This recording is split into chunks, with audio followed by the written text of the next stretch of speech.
নবনির্বাচিত সংসদ সদস্যদের শপথ গ্রহণের দিনটি ঘিরে হয়ে গেল নানা নাটকীয়তা। সকালে বিএনপির এমপিরা শপথ নিলেও সংবিধান সংস্কার পরিষদের সদস্য হিসেবে শপথ গ্রহণ থেকে বিরত থাকেন তারা।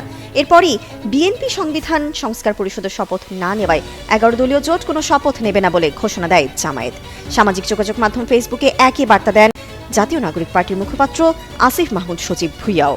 তবে নানা রকম ধোঁয়াশার পর অবশেষে দুপুর 12টায় প্রধান নির্বাচন কমিশনার এএমএম নাসির উদ্দিনের কাছে শপথ গ্রহণ করলেন বাংলাদেশ জামায়াত ইসলামীর নবনির্বাচিত সংসদ সদস্যরা। একই সঙ্গে সংসদ সদস্য এবং সংবিধান সংস্কার পরিষদের সদস্য হিসেবে শপথ পাঠ করেন তারা। এবারের নির্বাচনে 299টি আসনের মধ্যে জামায়াত ইসলামী এককভাবে 68টি আসন লাভ করেছে। সংস্কার ইস্যুতে শপথ নেওয়া নিয়ে কিছুটা অনিশ্চয়তা তৈরি হলেও শেষ পর্যন্ত জরুরি বৈঠকের সিদ্ধান্ত অনুযায়ী তারা শপথ গ্রহণ সম্পন্ন করেন। শপথ গ্রহণের পুরো অনুষ্ঠানটি পরিচালনা করেন সংসদ সচিবালয়ের সচিব কানিস মওলা।